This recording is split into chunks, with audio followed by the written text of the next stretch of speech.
ها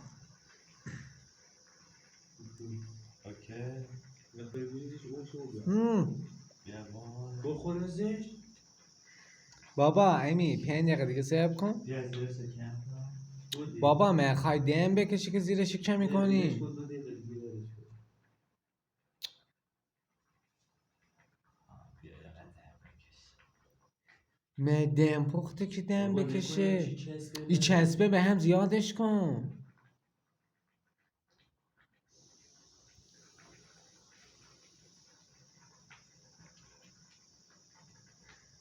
میتی تو بگم اون قبلا سراش بزن میدی نه خیلی آخه ماهره توی کار.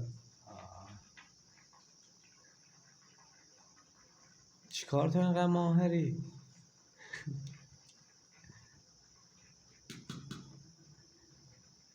بود آشپزی من دانشگاه دارم. ها ها باشه با خدا کلاس آموزشی داره مسابقه داره.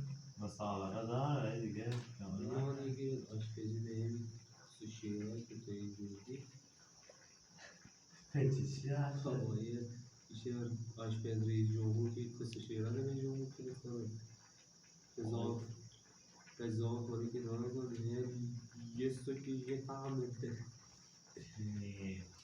او یکی بیم سفرنم رفته مسابقه آشپزی حالا چیکاریه؟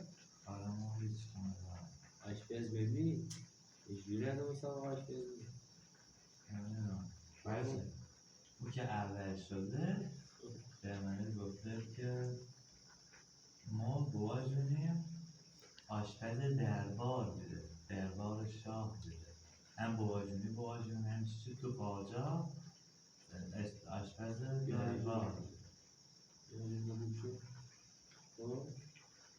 بعد گفت یک کتاب اصلا داره فقط در مورد ادویه های ادویه هیچ غذایی با یه غذا دیگه یکی نیست نمیدونم من همه ادویه های کجا گویی؟ او گفته تو کتابه او کجا دونه اینجوری گفتی؟ شب با جونش دروغ گفتی. آشپز دربار کجا دونی شما نه؟ بره دیگه زیرش خاموش کنه گذاشت کنه خیلی گوشته نه؟ یک خودش مرام خاموش دو هیچ تأثیری نداره سه چهار پنج شش هفت هشت نه